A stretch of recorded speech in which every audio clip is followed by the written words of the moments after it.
Bismillahirrahmanirrahim. Assalamualaikum warahmatullahi wabarakatuh. Alhamdulillahilladzi arsala rasulahu bil huda wa dinil haqq liyudhhirahu 'ala dini kulli walau karihal kafirun. Asyhadu an la ilaha illallah wahdahu la syarika lah wa asyhadu anna Muhammadan abduhu wa rasuluh la nabiyya ba'dah. Allahumma shalli wa sallim wa barik ala sayyidina wa maulana Muhammad wa ala alihi wa ashabihi wa tabi'ina ajma'in. Ibu-ibu yang dimuliakan Allah, alhamdulillah sore hari ini kita mendapatkan karunia dari Allah untuk bisa hadir di majelis taklim yang mulia ini. Semoga Allah selalu memberikan petunjuknya dan bimbingannya pada kita semua, sehingga selamat lahir batin minat dunya hatal akhirah. Amin ya rabbal alamin. Alhamdulillah hujannya juga berhenti. Dan jangan sampai kita pernah punya anggapan bahwa hujan itu halangan untuk melakukan aktivitas, karena semua itu pemberian Allah. Panas yo gaweane Gusti Allah, hujan juga karunia dari Allah. Kalau kita menyalahkan keadaan dan kita menganggap satu keadaan tertentu itu sebagai penghalang bagi kita, maka kita dianggap sebagai orang yang kurang bersyukur, dan yang kedua sebagai orang yang kurang percaya kepada takdir Allah. Nah, ini yang harus kita perhatikan. Dan juga alhamdulillahnya sampai hari ini kita dijaga dari corona juga. Ini sedang mubal-mubal Ibu, jadi mohon hati-hati, dijaga betul pola pergaulannya, pola bermuamalah hubungan dengan orang, dijaga betul. Ya jangan terlalu khawatir, jangan terlalu takut dengan corona, tetapi hati-hati itu penting. Itu kalau perlu ya sambil konsumsi makanan, minuman yang memang bisa memperbaiki daya tahan tubuh, sehingga insya Allah kena kayak ora krasa lan ora lara. Karena biasanya itu memang di satu negara atau satu tempat itu yang corona itu baru bisa bisa hilang kalau seluruh penduduknya yang terkena sudah mencapai 70%, sehingga virus itu sudah merata. Akhirnya virus itu akan hilang seiring dengan sudah kebalnya masyarakat semua itu. Dan itu memang secara alami, karena obat virus itu nggak pernah ada. Kalau vaksin ya ada, tapi vaksin itu kan sifatnya kan hanya semacam preventif ya. Itu. Jadi nek wis kena ya divaksin ya tetap enggak memang. Dan sebenarnya kalau obat-obat itu di Indonesia itu banyak. Cuma masalahnya kalau nanti pakai obat di Indonesia itu untuk rapat oke. Makanya harus ngimpor. Entah itu bahan baku katanya dari Cina atau dari Amerika, dari Inggris. Itu bahan-bahan baku itu Indonesia itu banyak sebenarnya. Dan memang kita juga harus cukup agak prihatin karena banyak ulama yang oleh Allah dipundut kembali melalui cara kena corona, itu juga banyak. Ini yang kita prihatinkan itu. Sementara ulama satu hilang itu untuk memunculkan kembali itu kadang butuh waktu puluhan bahkan ratusan tahun. Ini. Dan ini selama 6 bulan itu Jawa Timur sudah 12 orang, Jawa Tengah itu hampir 9, Jawa Barat, Jakarta lebih banyak lagi para ulama yang diambil oleh Allah. Beruntung bagi ulama yang diambil, celaka bagi kita. Karena semakin berkurangnya ulama berarti semakin berkurangnya ilmu yang bisa diberikan kepada kita, dan semakin berkurangnya keberkahan yang diberikan Allah di muka bumi ini. Ketika ulama dicabut, dari dunia, maka ada dua yang juga bersamanya itu dikurangi, bahkan mungkin suatu saat dihilangkan. Satu, ilmu dari Allah, yang kedua keberkahan dari Allah. Ini yang kita prihatin di situ.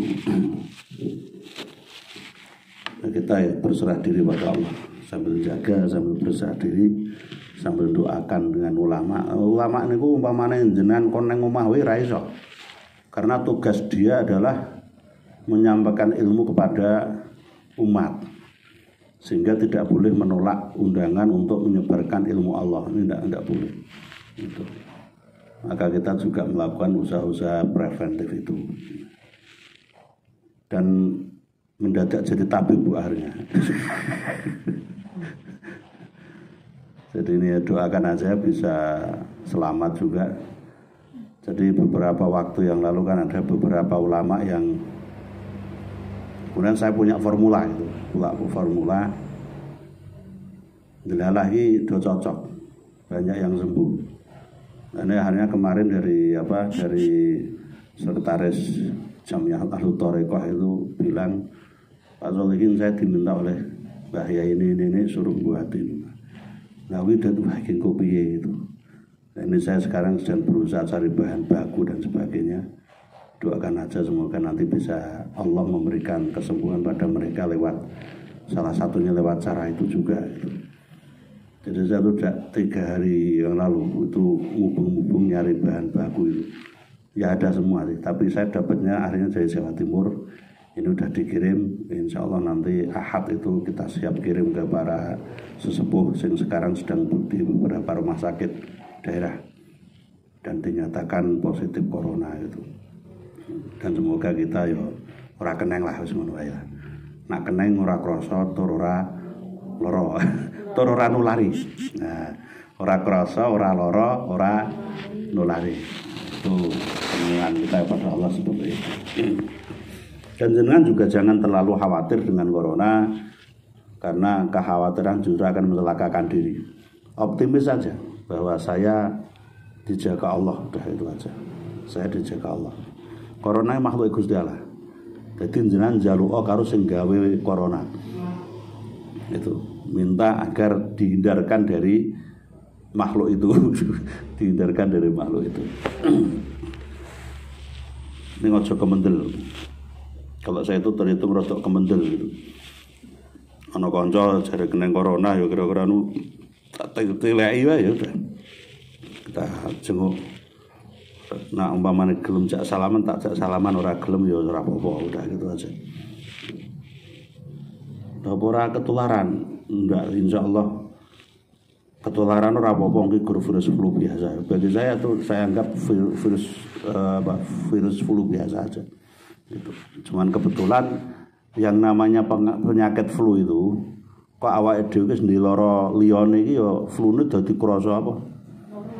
Loro tur banget, lorone sing wis eneng ku yo tambah. Ya seperti itu gambarannya. Gambaran corona. Corona itu cuma numpang penyakit lain yang sudah ada di dalam tubuh kita. Selama kita enggak punya penyakit lain itu insya Allah enggak masalah. Kenengo ikur koyong pilek lah. Kadang malah ora krasa ki mau nak pilek kalau isek krasa itu ora krasa. Kalau pengen bepergian ya bepergian tidak apa-apa, yang penting bepergian yang positif, yang bernilai ibadah kepada Allah.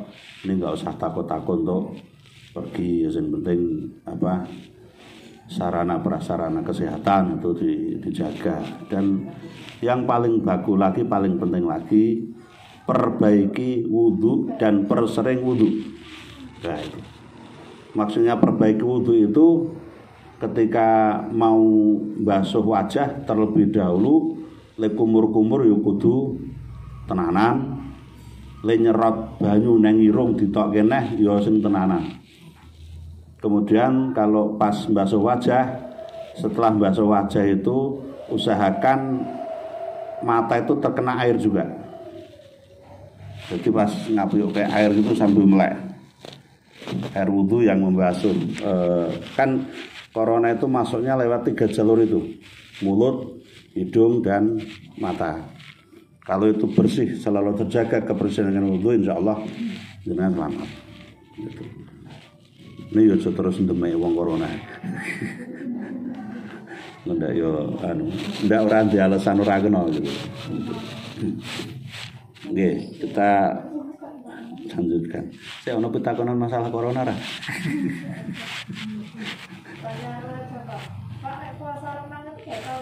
Puasa apa? Puasa itu kalau renang.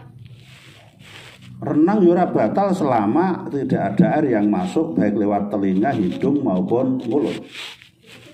Tapi kalau ada air yang masuk lewat itu ya batal. Karena renang itu kesengajaan, sehingga menghirup airnya dihitung kesengajaan. Loh gitu. Mungkin terhirupnya air di dalam kolam tidak sengaja, tapi renangnya kan kesengajaan. Berarti penyebabnya disengaja, otomatis yang terjadi selama itu terjadi maka itu juga ada unsur kesengajaan. Sehingga kalau ada air yang masuk lewat hidung atau telinga atau mulut ke dalam tubuh, itu dihitung batal puasanya. Ya batal ora krana renangi, ning mergo masuknya air dari 3 jalur itu. Nak ngentut ora batal, ngentut ning jero banyu itu ora batal. Mbok yo bar ngentut banyune mlebu lewat dubur tuh enggak batal karena tidak mungkin sampai ke perut. Itu. Ada lagi. Dan saya memang terpaksa ingkar janji Bu hari ini urung sido dadi nerangke apa? Pakaian karena saya belum sempat ngumpulke hadis-hadisnya. Baru dapat 10 hadis. Rung komplit, rung komplit kok tidak ada informasi yang kurang. Karena itu hal yang sensitif, maka saya harus sebanyak-banyaknya data yang masuk dan tidak salah dalam menyampaikan. Kok nak salah dalam menyampaikan sing dosa mboten jenengan, saya. Itu makanya itu harus, dan belum ada kitab yang khusus masalahnya. Nah, ono kitab khusus saya nggak perlu nyari-nyari, langsung nyekel kitab waca rampung gitu. Maka kali ini kita neruskan dulu yang Nasoihul Ibad yang kemarin. Kemarin kan belum selesai yang masalah apa itu. Kayak masih agak panjang. Bismillahirrahmanirrahim. Wal hawa yad'uka ila syahwati. Wal hawa dan keinginan. Hawa itu artinya keinginan. Jadi kalau hawa nafsu itu artinya keinginan nafsu itu. Dan keinginan-keinginan yang biasanya keinginan ini kurang baik biasanya. Yad'uka itu adalah mengajak, menyeru. Dari keinginan itu menyerumu ila syahwati kepada berbagai syahwat. Jadi kalau hawa itu keinginan yang masih terpendam, yang belum terbongkar. Yang namanya syahwat itu keinginan yang sudah muncul menjadi amal, menjadi tindakan. Itu. Ai ila muradatiha. Maksudnya itu adalah bahwa hawa itu mengajak kamu semua kepada syahwat, yaitu berbagai hal muradatiha yang mendekatkanmu, yang menghendak apa ya maksudnya itu yang memenuhi keinginanmu untuk tercapainya hal yang buruk yang diinginkan tadi, itu syahwat. Jadi syahwat itu keinginan yang sudah berbentuk menjadi amal dan merupakan rencana sampai cara untuk mencapai apa yang diinginkan dari keburukan. Itu yang dimaksud sebagai hawa nafsu atau syahwat itu. Dan mengajaknya bukan hanya kepada syahwat dalam arti syahwat biologis dan sebagainya, tetapi juga keinginan-keinginan, terutama nafsul amarah itu akan mengajak kamu pada waktunya. Berikutnya setelah hawa itu adalah dunia. Kamu diajak untuk hanya memperhatikan dunia, di mana dunia itu tat'uka, itu akan mengajak kamu semua ilah tiariha untuk berusaha memilih dunia itu dan mewujudkannya. Ada kata-kata ikhtiar. Ikhtiar itu jenengan ngartikan apa? Usaha. Kalau kasab, kasbun tulisannya kaf sin ba. Kasab. Iya.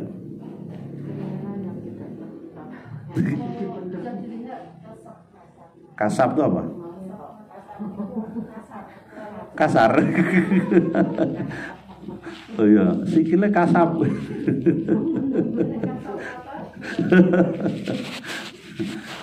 Jadi yang usaha itu yang kasb. Yang kasb itu usaha. Ikhtiar itu memilih dari hal-hal yang tersedia. Itu ikhtiar. Jadi orang ikhtiar itu belum pada gerak usahanya, tetapi memilih apa yang akan ditempuh, apa yang akan menjadi usaha, itu namanya ikhtiar. Pilih-pilih gitu. Aku arep nang Solo. Ben keselamatan pilih jalan jengkai. Lah ini kan ada beberapa jalan. Kita bilang pilih jalan jengkai, itu ikhtiar. Nah, ketika sudah melewati jalan itu namanya kasab. Contohnya ngono kuwi. Dadi ikhtiar iki urung nglakoni. Arep nglakoni, menentukan sing arep dilakoni sampai arep nglakoni, itu namanya ikhtiar. Maka kalau berdoa itu ya aja mung ya Allah wujudkanlah ikhtiar saya, ora ngono. Nah wujud ikhtiar itu akan wujudkan pilihan orang lakon. Lah ben kelakon ya wujudkanlah kasb saya, usaha saya. Itu bedane ikhtiar karo kasab atau usaha itu. Jadi dunia itu mengajak kita untuk pilih-pilih. Pilih-pilih yang bisa memenuhi nafsu. Artinya iso nyenengke kita secara nafsu jasad. Nafsu apa? Jasad tuh nah aku nganggo bahasa nafsu biologis jenengan ngerteke beda meneh. Jadi nafsu biologis itu bukan hanya persoalan nafsu di bawah perut. Nafsu biologis itu ya terkait dengan kebutuhan-kebutuhan tubuh. Itu namanya biologis, kebutuhan biologis itu. Wa taqdimiha dan apa? Qadimun itu awal itu. Dan mendahulukannya dhisikake. Jadi nafsu hawa itu piye carane wong iku lebih mengutamakan dan mendahulukan syahwatnya dan dunianya dibanding rohaniyah dan akhiratnya. Ini. Dan kemarin kita sudah bicara tentang bahwa orang yang bijaksana itu orang yang bisa mendahulukan akhirat dibanding dunia, itu orang yang bijaksana. Orang yang cerdas itu adalah orang yang menyiapkan semua kebutuhan setelah matinya. Dan orang yang bodoh itu adalah orang yang hanya sibuk untuk memberikan kecukupan kebutuhan sekarangnya. Kebutuhan duniawinya itu adalah orang yang jalun, orang yang bodoh itu. Nah, sing cerdas itu sing nyiapke kebutuhan setelah mati. Itu namanya al-qayyasu, orang yang cerdas. Alal akhirah. Hawa itu keinginan itu mengajak kamu untuk memenuhi syahwatmu dan juga mengajak kamu untuk selalu menginginkan duniamu, di mana dunia itu nanti ketika sudah diinginkan maka dia akan menggiringmu untuk segera mewujudkannya dengan mencari berbagai pilihan, kan gitu. Akhirnya ini didahulukan dibanding akhiratnya. Itu tentang keinginan yang harus kita bukan dihilangkan, Bu. Nafsu itu nggak bisa dihilangkan. Nafsu ki soalnya dikendalikan, tapi bukan dihilangkan. Engko nak wong ora duwe nafsu, kuwi begitu entuk dit mandek nyambut gawe. Penting cukup ge mangan sing. Engko nak entek agek golek neh. Itu orang yang tidak punya nafsu. Dan jenengan nak arep ngono kita mah remuk malah. Karena kita itu prinsip iki nak kira-kira ora duwe apa yang disisihkan itu enggak tenang. Dan itu tidak berdosa. Boleh-boleh aja jenengan tuh nabung untuk hari esok dan boleh-boleh saja. Itu. Yang penting tujuannya adalah untuk amalun sholih dan untuk mewujudkan keimanan atau keyakinan itu. Qala syairu min bahril basit. Ada dikatakan di dalam syair dari kitab Bahrul Basit. Bahrul itu segoro. Basitun itu semacam keberimbangan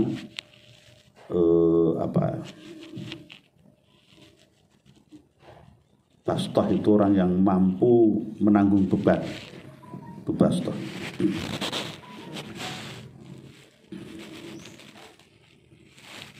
Subhana man anzalal ayyama manzilaha wa sayyaran nasa marfudan wa marfuqa. Ini syair dari kitab Bahril Basit.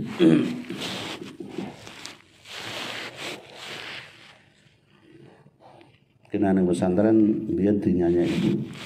Kena nang kene ngono karo nyanyi ngono ora.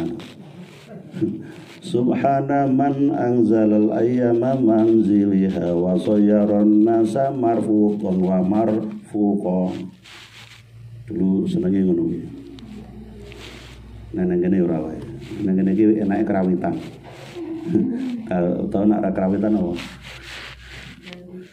Iya, terus iku mbok menar tak cengkok dangdut yo wagumen itu. Dangdut sing kondang dangdut Indosiar. Wong desa ki anggere malam apa ngono sing ono apa ki. Kudu ora makan ngaji. Ngeboti le apa? Iya. Jadi dan bagi saya itu hal yang wajar-wajar saja. Jeneng menungso itu kan punya pilihan banyak. Jenengan mewujudkan kesenangan milih sing iki kok ya ora apa-apa kan itu aja. Makanya akhirnya saya mencoba cari tahu jadwal sing kira wong desa seneng nonton apa, ngaji ora pas kuwi. Dadi ben sing ngunjungi akeh. Subhana Maha Suci Man Zat, ini jangan diartikan orang. Maha Suci Zat Allah Anzala yang telah menurunkan. Allah al-ayyama hari-hari mangzilaha yang hari-hari itu selalu menempati tempatnya, selalu beredar pada tempatnya. Ini nanti acuannya adalah bulan dan matahari. Bulan, matahari, semesta tidak akan menyimpang dari manzilah yang sudah ditetapkan oleh Allah. Makhluk selain manusia itu selalu menepati janjinya kepada Allah. Nah, sing rada berkokol itu menungso. Menungso soal apa? Dia iso mengolah pikiran dan mengolah kata untuk mensiasati perjanjiannya dengan Allah. Gitu. Contohnya wong sholat telat kala piye carane golek alasan ben ketok bener. Dia itu menunda waktu sholat. Itu. Terus pokoknya alasan digolek-golek. Mulane jenengan nek kira-kira males sholat ku pakai aja sholat sistem 3 waktu. Irit. Subuh, oke, subuh itu nggak bisa digabung yang lain. Kalau jenengan zuhur ini kan sholat asar sekarang kan manjingnya jam 3 kurang seperempat. Ya kan jenengan mulai zuhur jam 3 kurang 20. Kan jenengan nggak sampai 5 menit sholatnya. Berarti begitu adzan asar jenengan sudah selesai sholat zuhur, begitu adzan asar jenengan langsung sholat asar. Dan itu boleh. Ini makruh gitu. Terus sekarang isya itu jam 7 kurang 10. Berarti jenengan sholat maghrib 7 kurang 15. Nanti jam 7 kurang 5 menit jenengan serampung sholat maghrib dan isya. Kalau nak males ngono kuwi bae. Cuma yang dua dihitung sholatnya orang yang malas dan sholatnya orang yang menyengaja untuk mengundurkan waktu sholat, dan itu hukumnya adalah kufrun bil nikmah, kafir dari segi kenikmatan. Orang yang senang menunda-nunda waktu sholat, apalagi meninggalkan sholat, itu disebut kafir, tapi bukan kafir i'tiqadiyah.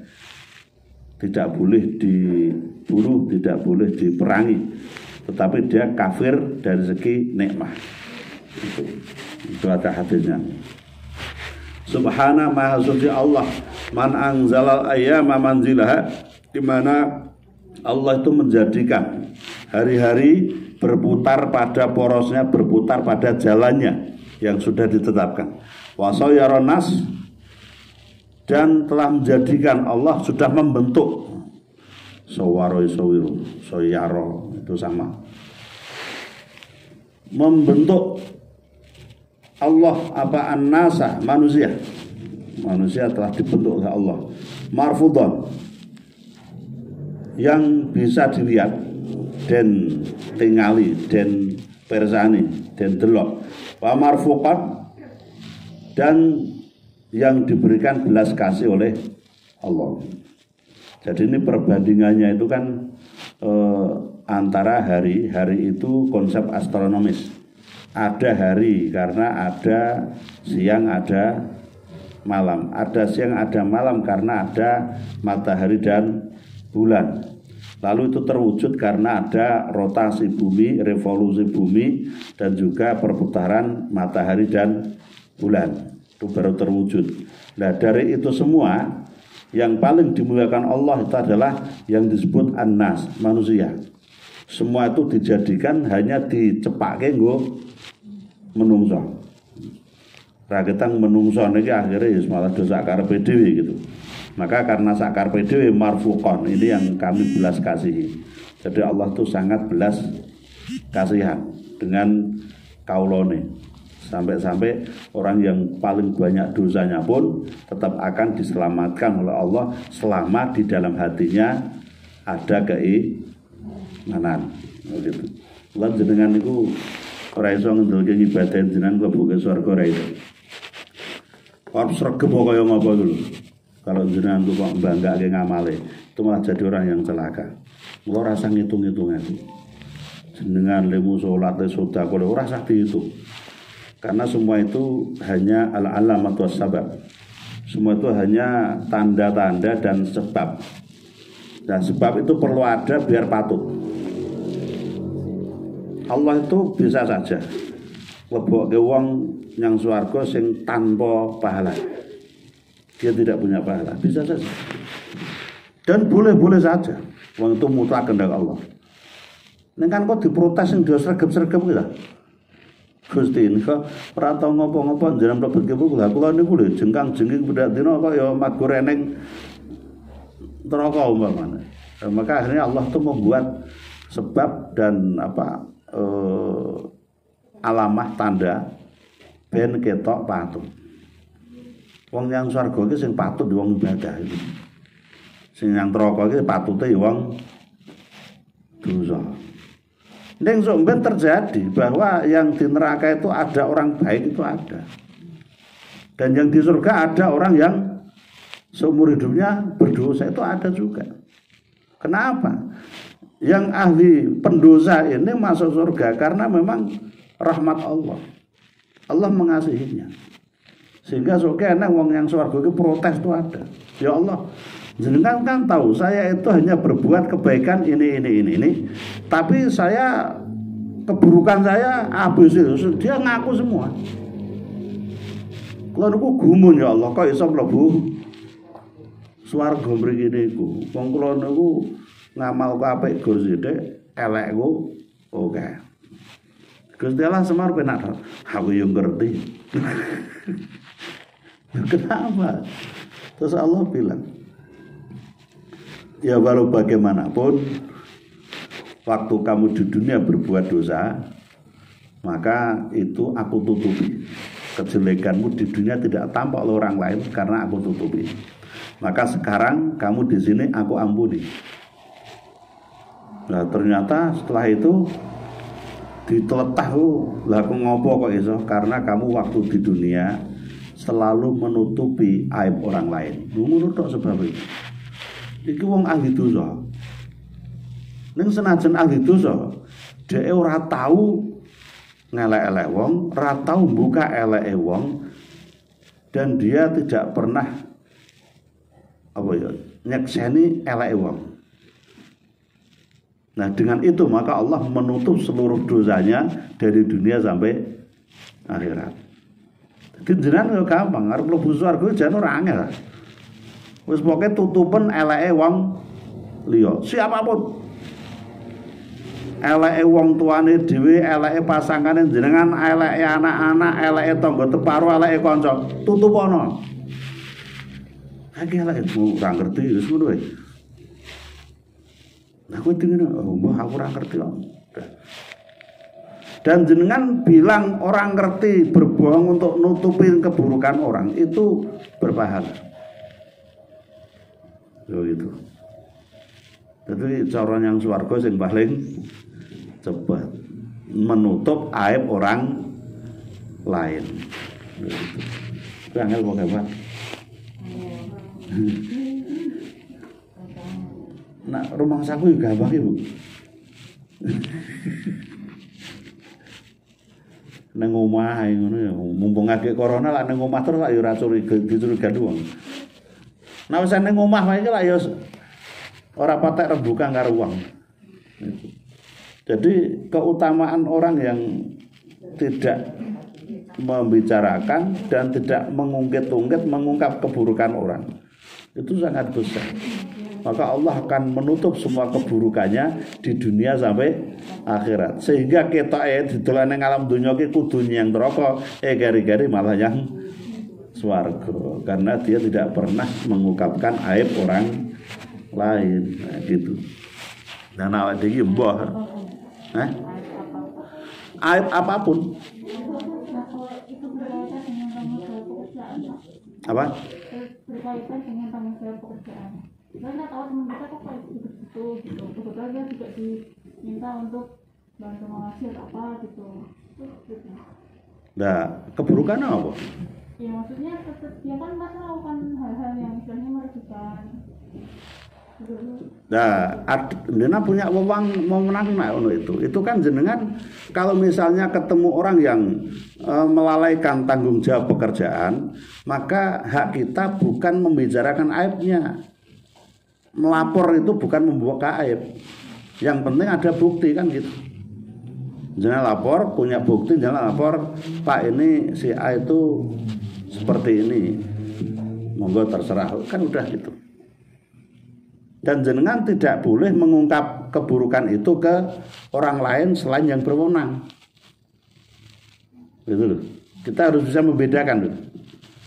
Kalau memang itu kaitan tanggung jawab pekerjaan, yang berwenang untuk ngurus itu siapa? Lah kepada dia kita melapor. Tidak dengan yang lain. Ya gitu. Tapi kan kadang kita itu kan orang lapor marang sing berwenang malah yang tonggo teparo dan sebagainya itu. Jadi kalau ada kesalahan yang diperbuat oleh karyawan atau apa dan kita tahu, maka kewajiban kita melapor kepada atasan yang berwenang untuk ngurusi tentang itu. Tapi jangan dibicarakan dengan teman-teman yang lain. Nah kalau ada teman lain kayak gini, wis menengo rasa tiru-tiru, udah selesai. Menengo aja tiru gitu. Tapi memberitahukan kepada bos, kepada pimpinan yang berwenang untuk ngurus itu jadi kewajiban agar tidak merugikan orang banyak. Gitu. Ning aja ditambah-tambahi, aja diniati ngrembug eleke. Nah, niatnya memang betul-betul kepengen pertama dandane wonge yang udah menyelamatkan perusahaan. Itu enggak salah kalau itu. Ada lagi?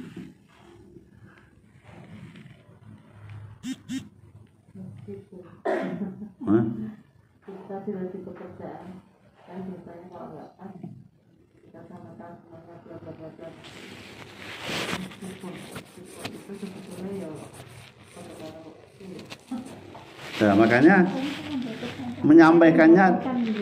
menyampaikannya itu pertama secara garis besar apa adanya.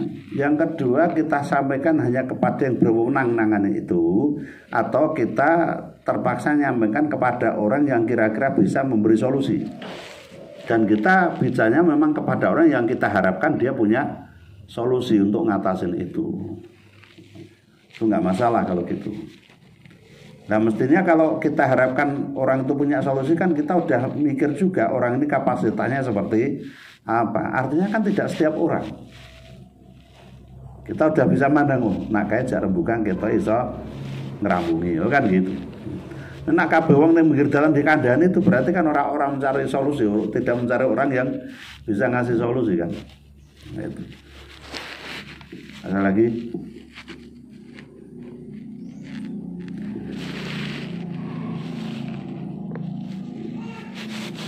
Ya, tak terus ya.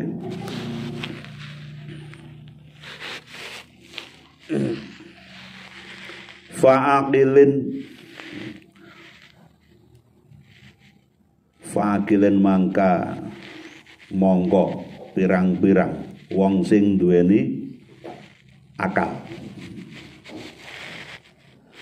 Fa'akilin fatinin ayat madzahibu. Mongko pirang-pirang wong kang duwe akal. Tetapi apa? Dan akal itu sifatnya itu limpatnya apa, Bu? Akal yang cerdas. Banyak orang yang punya akal yang cerdas. Ayat madzhabibuh, yang dia itu apa? Ayat madzhabibuh.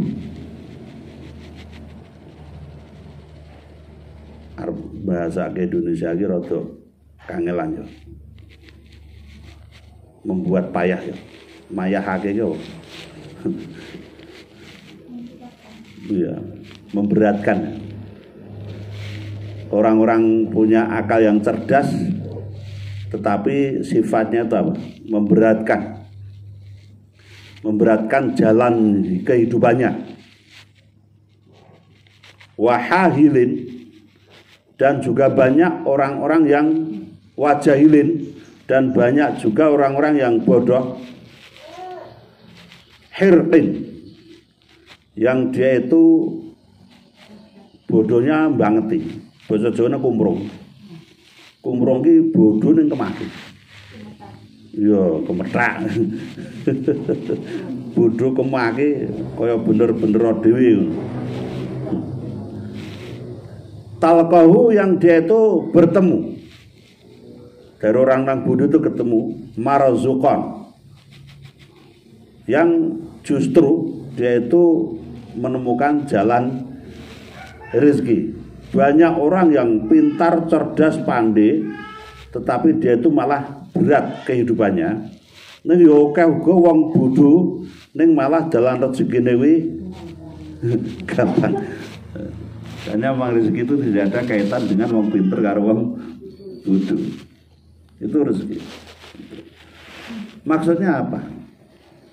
Kadang begini, orang-orang yang punya akal yang cerdas itu dalam mencari rezeki, dia akan selalu memperhitungkan yang halal dan haram. Maka dia akan menghindari yang haram, syubhat, makruh, dan dia hanya mengambil yang suci. Jadi perhitungan cerdas dan bodoh di dalam agama itu bukan persoalan pinter matematika, pinter bukan itu. Orang yang pandai adalah orang yang selalu mempertimbangkan kehalalan rezekinya. Dan orang yang bodoh adalah orang yang tidak pernah memperhatikan halal haramnya rezeki. Gitu. Maka kadang orang yang alim itu kehidupannya menjadi berat karena dia tidak mau tergesa-gesa di dalam pencarian rezeki. Itu. Dan banyak orang yang bodoh yang kelihatannya baik-baik saja, tetapi dia itu tidak pernah memperhatikan halal haramnya dari rezeki yang dia dapat. Itu. Ini perhitungan pinter karo bodoh nenggon dalam agama itu seperti itu. Hadzal ladzi tarakal albaba hairah. Hadzal ladzi utawi iki iku kang ndadekake apa wong akeh tarkal albab ninggalake ing pira-pira lawan hairah mergo apa bingung. Jadi kadang itu gini, kahanan dunya kuwi nak dingengen kuwi akeh marake bingung. Akeh wong apik sing ketoke sengsara, akeh wong awak sing ketoke bahagia. Lho gitu. Kadang bingung gitu. Kadang saking bingung wong ngasek ngene. Kurang apa lek ibadah, kurang apa lek tahajud, kurang apa lek ndonga. Kan kadang gitu. Kuwi jawaban sing paling penak piye, Bu, ana wong ngono.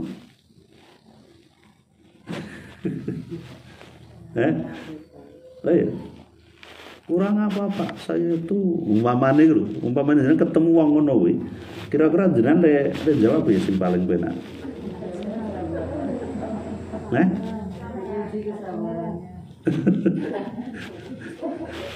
Ojo kurang ajar. Atimu kurang semeleh neng Gusti Allah. Ya udah itu kurangnya kan.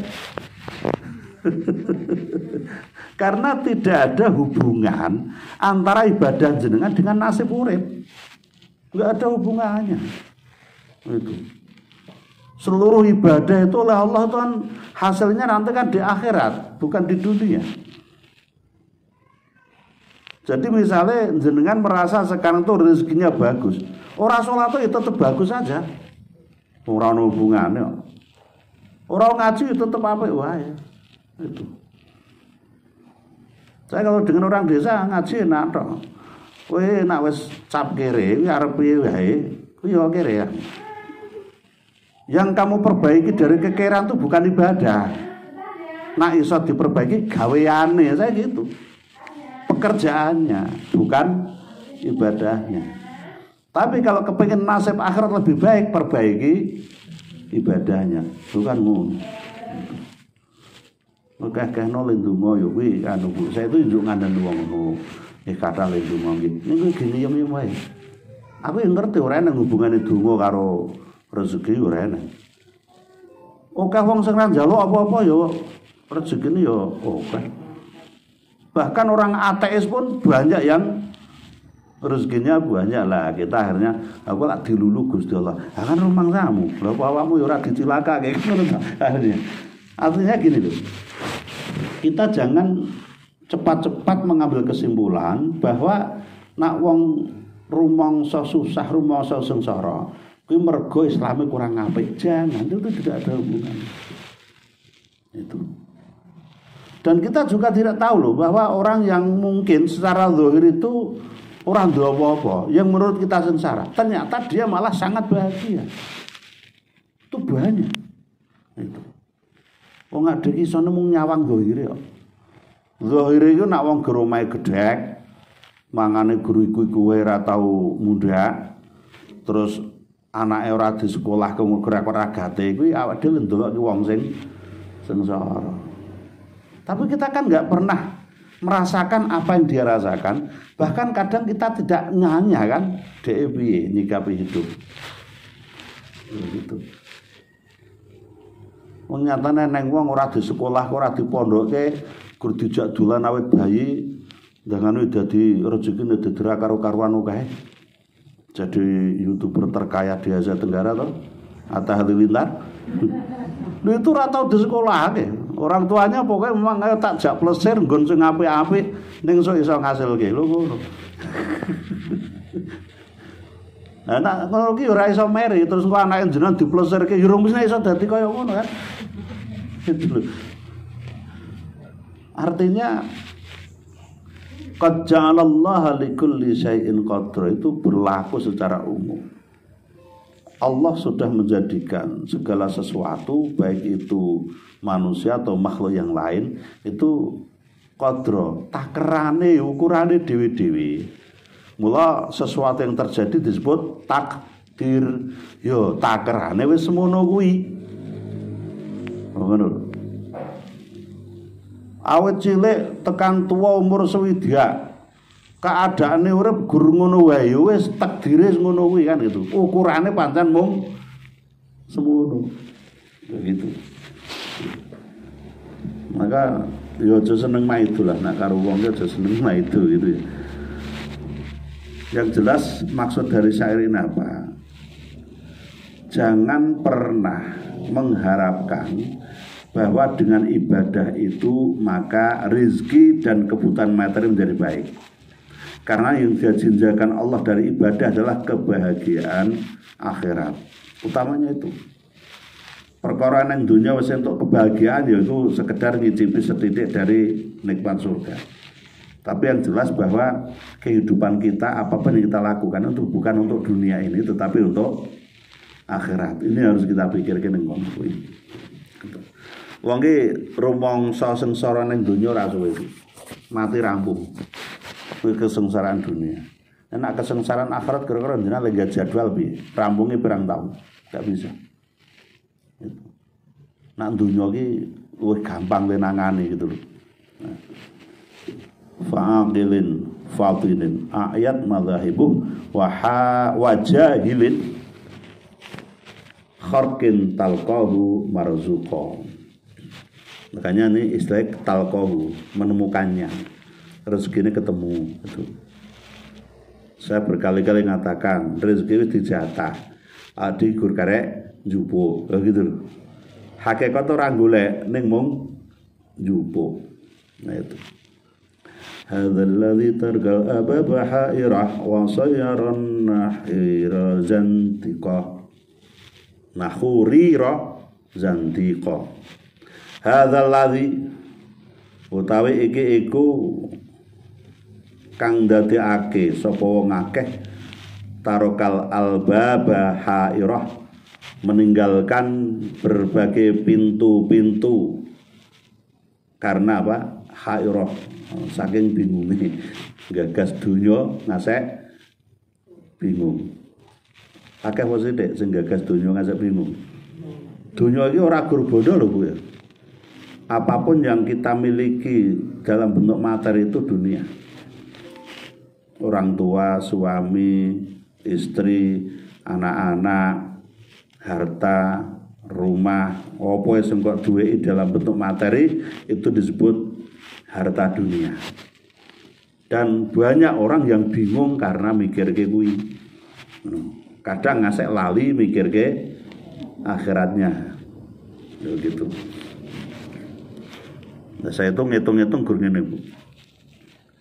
Ngopo kok nekat ngaji ora tau prae ya. Corona iki donya ana watese ana entek. Ngaji ke akhirat iki ora ana batase. Maksudnya enggak ada batasnya itu efeknya. Kepepete wong ki mati mergo corona ya takdiri memang ngono ya wis. Tapi selama mati dalam keadaan baik husnul khotimah enggak jadi masalah kan gitu. Dan karena terlalu takut dengan corona akhirnya mah ora ngaji, ora salat nang masjid dan sebagainya. Ini mah jadi orang celaka. Karena yang ditakutkan adalah aspek-aspek duniawi gitu. Saya juga berkali-kali bilang, terus pokoknya yang penting hati-hati. Yang jelas ini corona seperti peluru dalam perang. Nah orang diarahkan ke dia, tidak ada namanya, itu corona ini liwat. Orang ngenai awake dhewe. Nek nak memang jeneng awake dhewe iki wis dicap ana corona virus sing iki kudu nyerang awake dhewe, kuwi arep menghindar seperti apa, itu akan tetap terkena. Udah gitu. Makanya kalau saya tuh prinsipnya yang penting hati-hati lah, protokol kesehatan dilakukan, jangan terlalu kalut dan takut dengan itu. Kuda malah rawani biye-biye, malah banyak kebaikan yang hilang gitu. Nah bahasane wong bodoh enak. Halah minggu esuk alun-alun kebak wong ya ora apa-apa. Gitu lho. Ning ngono kok juga alasan lho, iki aku gur ngandake wong bodoh-bodoh ngomong lah. Pasar ora ditutup ora apa-apa, kuwi wong bodoh. Ngapain saya mengatakan bodoh? Lah pasar itu tempat mencari kebutuhan. Ya enggak mungkin ditutup. Begitu lho. Nah nek alun-alun nek tetep panggonan wong dolan. Lah nek dolan wae ora prae mergo wedi corona. Ora gatekke kuwi, ya ngaji kan enggak perlu takut kan itu lho. Yang penting protokol kesehatan dipakai, kita di rumah juga jaga diri dan sebagainya sudah. Gitu. Wa sayyaran nahrira zantiqa. Lan dadekake sapa wong akeh an-nahrira ing wong kang apa pandai zandiko ing kafir zindik. Artinya bahwa orang-orang pandai, wong-wong pinter sing nyalai, dadi sing tumindak kaya wong bodho mau golek rezeki apa tanpa memperhatikan halal haram, maka orang pandai, orang beragama itu menjadi zindik, menjadi tersesat keyakinannya. Gitu itu zindik. Zindik itu tersesat keyakinan itu.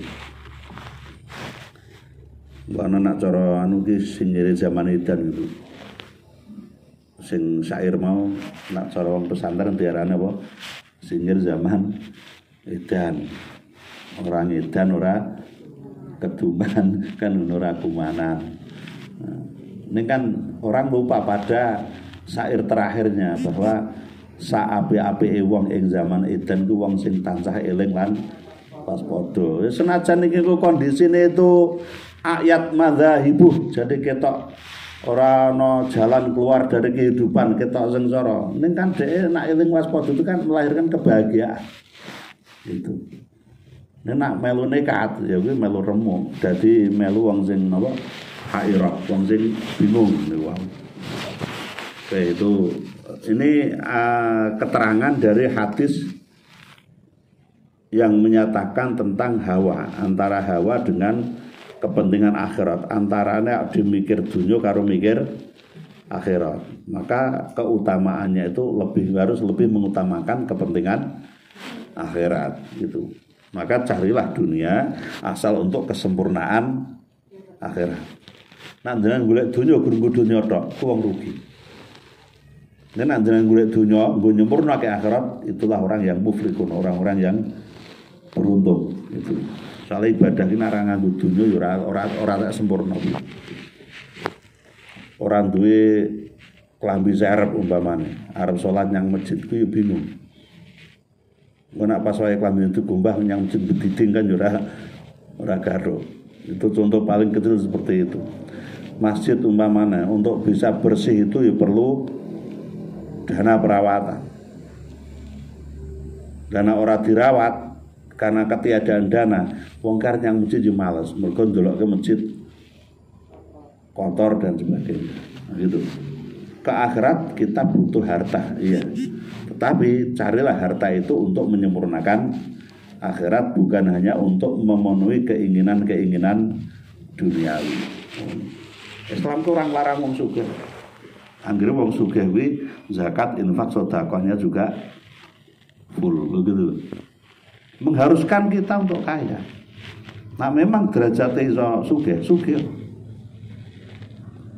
Yang penting kekayaannya adalah untuk zakat, infak, sedekah, dan untuk melaksanakan perintah-perintah Allah yang terkait dengan harta.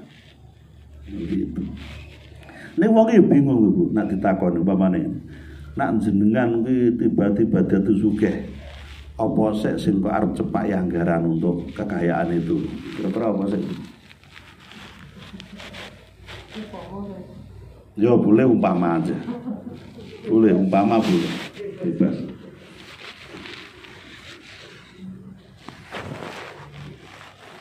Napa kira-kira?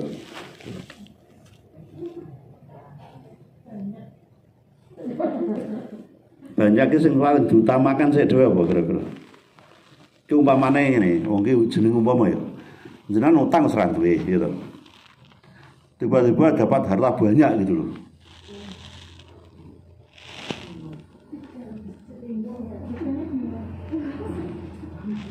Nak wong saiki umume yang kaji sik ngono ya. Sing urung kaji lho. Saya tuh nanya orang, bisa jadi antara 70 sampai 90%. Akhirnya tak takoni, jenengan ada didit piye, Pak? Piye, Bu? Daftar kaji riyen. Yo kuwi ora salah. Tapi masih kurang tepat. Nih. Sing apa? Yang tepat baca surat Al-Maun. Piye carane jenengan itu ketika jadi orang kaya adalah menjadi orang yang tidak dihitung mendustakan agama. Loh itu paling utama itu. Bagi Imam Syafi'i surat Al-Maun itu surat kehidupan. Itu yang harus diamalkan dulu. Dan itu yang diamalkan Muhammadiyah.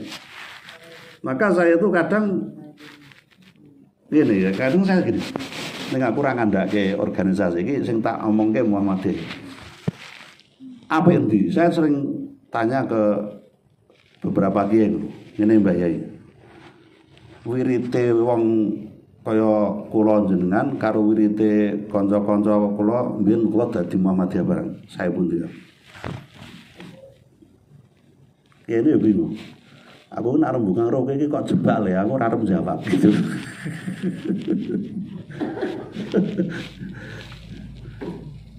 Dadi umpamane gini. Ana wong alim. Ya sugih.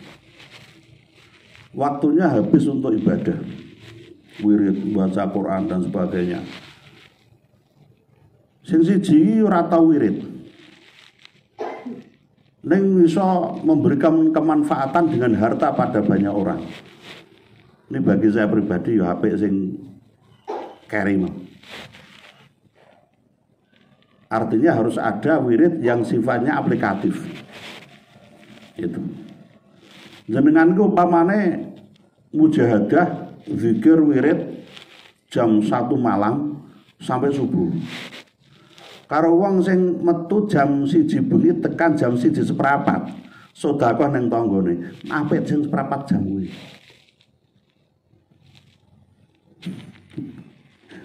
Itu.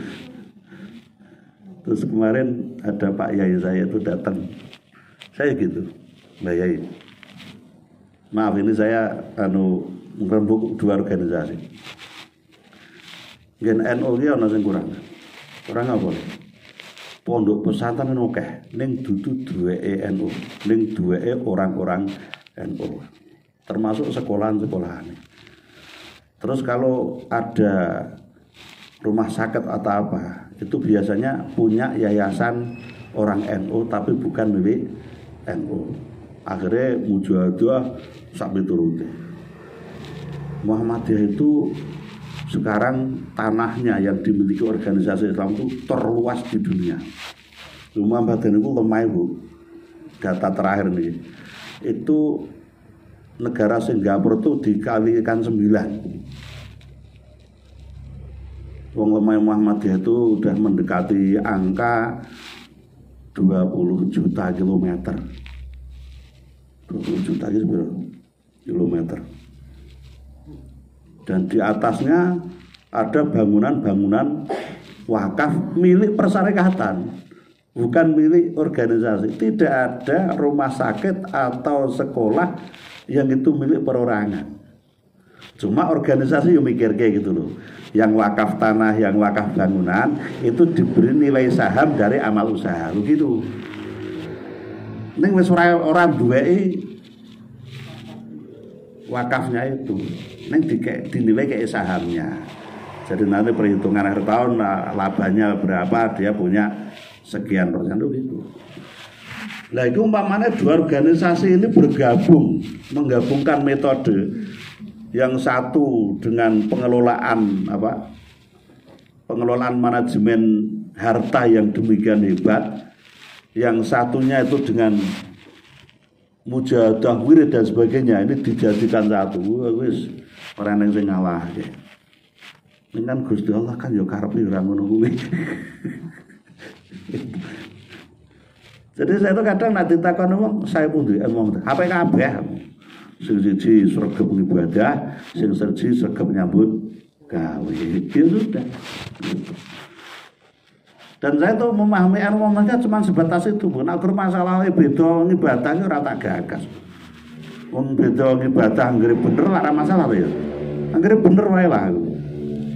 Saya sering bilang subuh gak kunut ora. Sing penting subuh aku. Sing paling elek iki ngrembug kunut ora ning ra subuh.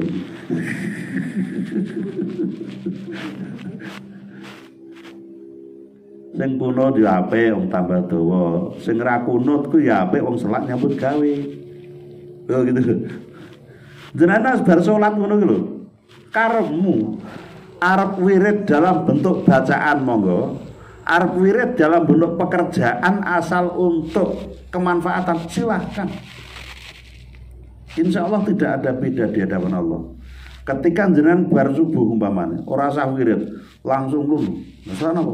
Selak buka warung, engko nak untungku akeh leku zakat oke. Boleh itu ya wirid kuwi. Jadi kita itu jangan cuma batasi wirid itu apa? Sebatas doa bacaan yang banyak, bukan itu. Itu. Makanya kan lah itu wirid juga, asal itu untuk kepentingan suami, anak-anak, itu wirid juga. Yang itu diberi pahala oleh Allah juga. Itu. Nanti bangane baru subuh subhanallah ping 10.000, bujur anake kele-kele ngeleh ya malah dosa. Oh gitu loh. Mari kita itu cakrawala berpikir kita tuh yo diluaske gitu loh. Dan itu semua di dalam Al-Quran diberikan jaminan oleh Allah semua. Yang mujahadah dengan doa dan wirid asal di waktunya mau longgar itu juga baik, juga bagus. Lah sing napa niku wirid dengan gawean yang positif untuk kemanfaatan ini juga bagus. Ya apik iki nak zuhur karo ngasar ki wirite bacaan sithik wae. Soale ngopo? Ben gaweane lak rampung. Lho gitu lho. Sing ora apik ki wirid ngrembug eleke wong ku sing apik. Itu bar salat yo ora apik, ora bar salat yo ora apik gitu. Maka jenengan itu jangan terpancang bahwa wirid harus segini. Sekemampuan jenengan. Nah memang misalnya jenengan ke tempat saya, lalu saya bilang baca 1000 kali. Wah nggak sanggup pak. Kokeang selak ngumbai. Biasanya tak sudah. Ya wes 100. Jadi 1000 turun jadi 100. Tapi nek nggonku nganyang kena wae lah ngopo. Gusti Allah itu memberikan apa namanya aurat. Aurat itu kebiasaan mengingat Allah. Gitu. Wirid itu kebiasaan mengingat Allah. Nah, cara mengingat Allah itu ya macam-macam. Ono dengan bacaan, ono sing dengan pekerjaan kan begitu. Ono sing dadak nganggo ngaji seperti ini. Itu sama saja. Jenengan misalnya jadi kaya karena kerjanya keras, ya ora wurunga nggo zakat, infak, sedekah kan begitu. Maka itu juga wirid. Begitu. Kadang saya tuh dileke nak wong desa kan pikiran ngono ki urung watek. Ono ya. Jadi saya tuh misalnya habis subuh langsung mlebu omah. Baru mesti ana sing takon. Panjang tek mboten wirid. Aku wirid nang omah. Nang omah wirite napa? Ha sak karepku. Mosok wirid tok ngadep laptop. Iya ben sak karepku to aku. Jadi nek ning desa iku sing diarani wirid ki pokoke apa? Donga anu ya itu wirid juga sih. Tapi wirid itu diselesaikan kepentingannya jenengan. Ana wong sing ora tek cocok wirid nggo bacaan banyak tuh. Cocok apa? Ya cocok nyambut gawe, sugih, sedekah wis ngono kuwi. Itu. Dan itu wirid yang hebat juga. Dan wirid di surat Al-Maun itu dimensinya harta semua. Untuk anak yatim, untuk fakir, miskin, untuk memberikan makan kepada orang lain itu kan dimensi harta semua, itu wirid. Dan orang yang tidak pernah berwirid dengan hartanya, dengan anak yatim, orang miskin, orang-orang yang kekurangan, itu disebut orang yang fawailul lil musallin, orang yang walaupun sholat itu tetap masuk neraka wel, dan orang yang mendustakan agama. Jadi kalau harta jenengan tidak pernah sebagiannya diberikan pada anak yatim, orang-orang miskin, memberi makan orang yang membutuhkan, ini jenengan terhitung orang-orang yang mendustakan agama. Gitu. Terus yo, nak saya njuk takon karo wong-wong sing di menengah ke bawah. Jenengan umpamane antaran ndelok aku kuwi nang masjid awit subuh tekan duha. Karo baru subuh aku jalan-jalan ngamperke gorengan ning jenengan seneng ya ngono njuk mancing-mancing ngono. Nggih kula remen jenengan jalan-jalan anggere ngampiri barang ngono kuwi. Nah, awakmu ndelok aku senenge ngono, aku ya seneng ku ndelok sampean yo ngono kuwi aku ngono.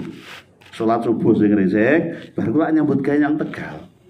Nak ra wirid teng masjid, pilihane gur kuwi ya saya gitu. Subuh sing risik, setelah subuh pilihannya mau segera bekerja menyelesaikan pekerjaan rumah atau ya wirid sing akeh nang masjid. Nek bar subuh tong-tong udat-udut apa meneh turu itu ora apik gitu. Jadi pikirannya kita itu ayolah nguasani Al-Qur'an itu sing longgar. Gitu. Jadi nak saya nyebut wirid itu tidak harus dalam arti apa? Bacaan-bacaan yang banyak gitu. Orang yang soleh itu ora kudu ning masjid terus itu. Nah kita tuh kadang pengen terjebak, kok cah kae ya Allah, dino-dino nang masjid ta yo engko sik ruwina apa itu. Kuwi. Nang masjid e mergo wegah nyambut gawe ki elek lho, Bu.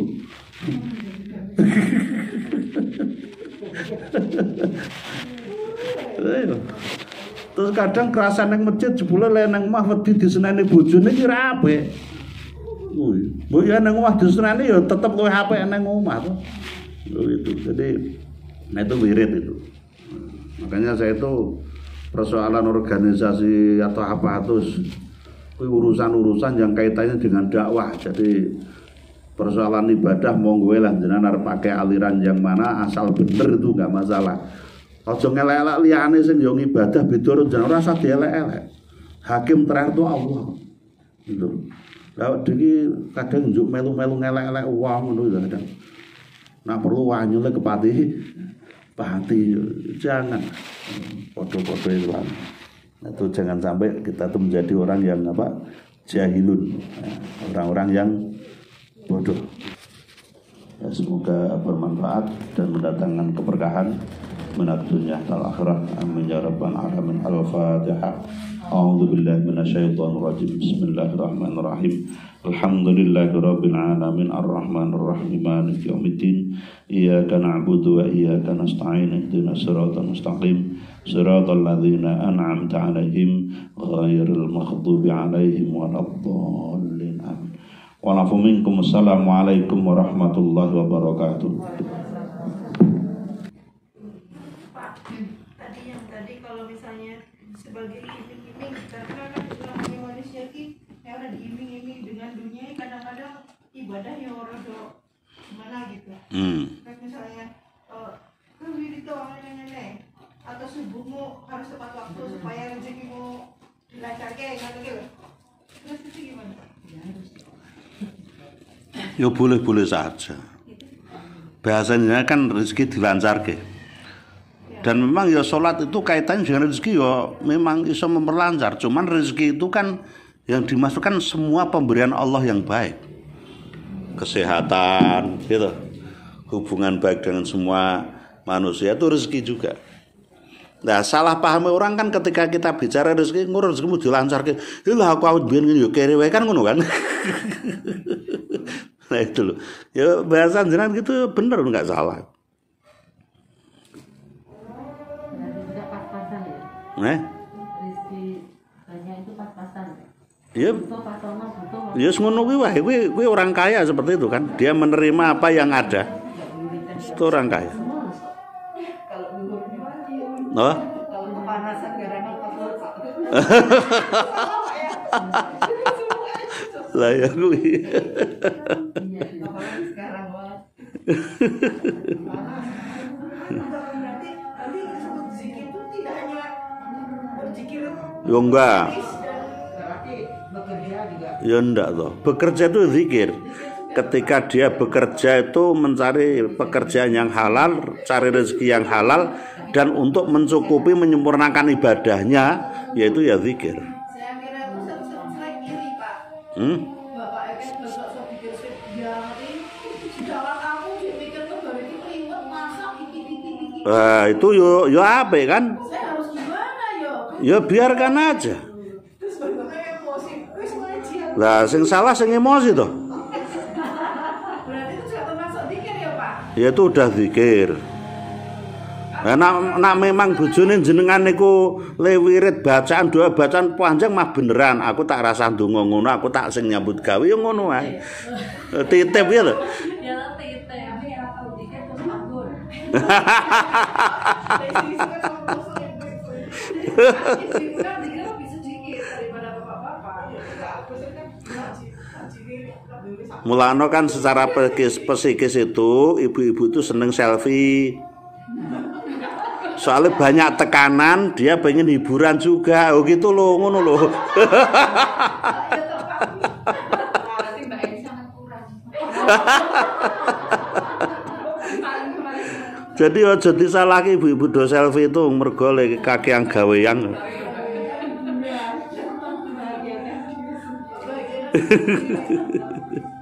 Dan tidak merugikan orang lainnya. Tapi merugikan bapak-bapak yang haus. Wah.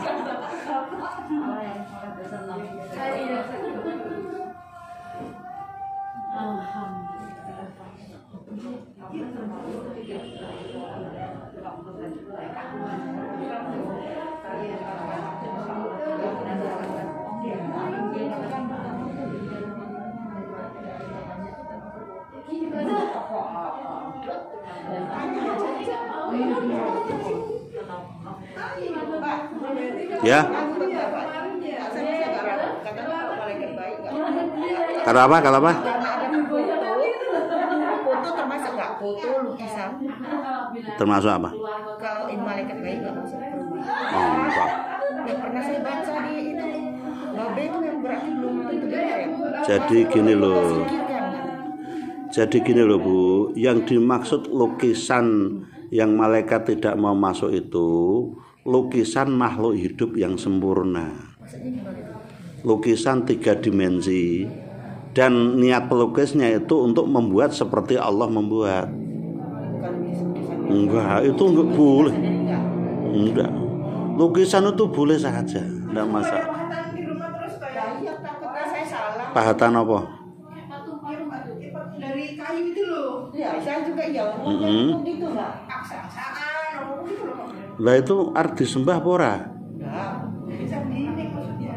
Sempurna tidak? Sempurna itu gini loh, kulitnya memang kaya kulit menungso. Oh enggak toh, ya sudah. Ya iya toh. Enggak apa-apa. Pahatan itu tempel di. Enggak apa-apa. Enggak apa-apa. Jadi enggak itu tempel mau saya buang. Saya dulu nanti saya. Sekarang tuh orang tuh pada berlebih-lebihan. Nah, benar itu makanya. Itu. Agama kok ukurannya gur apa? Ukurannya cuman kayak gitu itu loh.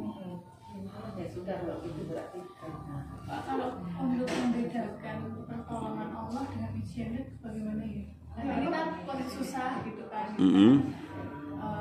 Maksudnya kita minta ya berdoa kan, ya dikasih pertolongan gitu. Tiba-tiba ada yang mungkin mau nolong, cuman kita misalnya kalau kita menerima pertolongan dari orang itu kok rasanya nggak baik buat kita gimana gitu. Minta enggak? Ya, Minta enggak? enggak. Ya kalau enggak ya enggak apa-apa kan. Wong memang hidup tuh tawanan orang tuh harus tolong menolong. Selama enggak minta enggak masalah. Dan itu dari Allah kan. Yang gerakkan orang memberi kita itu kan Allah. Cuma nanti kita takut efeknya nggak bagus buat kita gitu loh. Karena kita nerima dari orang yang maksudnya mungkin ada niat yang lain gitu loh. Itu kan dugaan. Enggak boleh duga-duga jelek tuh. Itu namanya sudzon. Bukan urusan yang itu takutnya nanti kalau kita nerima pertolongan itu efeknya nggak bagus buat kita takutnya. Lah yang enggak bagus, kira-kira enggak bagus dari kita ya jangan dilakukan kan gitu. Artinya jangan sampai pemberian orang membuat kita malas atau apa kan gitu. Cuma takutnya ya kita dulu Pak. Jangan-jangan itu bagian dari pertolongan Allah yang dikasihkan kita lewat orang itu, cuman kita menilainya kok apa ya istilahnya kayak was-was gitu loh kalau kita nerima itu nanti kok efeknya nggak bagus buat kita gimana gitu. Nah makanya efek nggak bagus untuk kita itu bisa diperkirakan toh. Iya. Lah yo. Uangnya dari mana gitu maksudnya? Bukan masalah itu hal haramnya enggak, cuman Jangan-jangan besok ide pengen gini ke kita gitu. Balasan gitu. iya kan gitu. Selama itu belum terbukti kan kita nggak boleh suudzon. Terus kadang-kadang ngerasa kok udah balas budi orang dene Enggak perlu ada toh. Kadang-kadang ada orang kayak Atau bisa jadi kan kita dikasih diberi pertolongan oleh seseorang gitu, terus keluarganya kan nggak tahu, keluarganya nggak tahu. gini, jadi orang menolong orang lain tuh tidak harus seluruh keluarga tahu. Gitu loh. Nah, kita takutnya Karena kadang menolong orang tuh sifatnya tuh instan loh, kadang loh. oh iya. Dan kalaupun keluarga nggak tahu atau tidak kan urusannya dia kan. Kita nggak boleh tanya, "Ki keluargamu ngerti apa?" Nggak boleh. Ya takutnya kalau suatu saat bagian tahu terus akhirnya nggak ikhlas atau apa itu kan jadi hubungannya sama kita tidak baik kayak gitu. Mulakno aja suudzon, aja suudzon. Terus pokoknya kita selalu husnudzon saja. Iya. Nggih, monggo. Kalau seandainya saya masih sekat Musa Nggih. ke saudara, tapi yang kerja Pak dulu tapi honor. Honorer. Ya. Terus misalnya kerja juga ada yang proyek tapi nggak terus-terusan. Ngojek boleh nggak? Boleh aja. Boleh nggak? Jadi Sudah saya lakukan tapi guru honorer itu kan bagi saya loh, itu orang yang betul-betul berjuang di jalan Allah, minter ke uang. 600 gajinya kadang. 600 sudah lumayan loh Bu. Iya, tapi kan sudah keluarga Pak. Kalau lah enggak, maksud saya lumayan itu banyak guru honorer yang sudah berkeluarga, gajinya 150 200 itu banyak itu. Nggak apa-apa Pak ya? Enggak apa-apa. Dan mereka penerima yang baik. Artinya baik itu di hadapan Allah pahalanya berlipat ganda memberi pada mereka. Saya nggak salah. Iya, kasihan Bu mereka. Berarti itu lebih utama dikasihkan ke orang-orang Yang terdekat dulu, daripada saya ya Pak. Zawil kurba gitu. Kemudian orang yang miskin yang tidak minta-minta. Guru honorer itu terhitung orang miskin loh. Tapi kadang-kadang kita kalau nggak mau ngasih terus yuk. Enggak, mata kita itu tersublim dengan seragam yang dipakai. Pak, kayak keren gitu loh. Kayak adik saya tuh pakaiannya bagus itu. Loh, lah nak guru mulang pakaian nggak bagus ya piye kan? Kata anak saya, "Mam, nggak patut.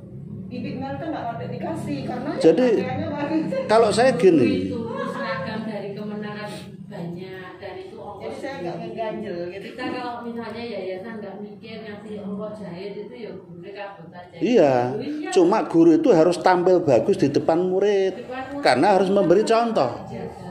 Loh gitu loh. Tapi kehidupannya Jadi Ke- ganjel Bu, ngasihnya tuh nggak ganjel.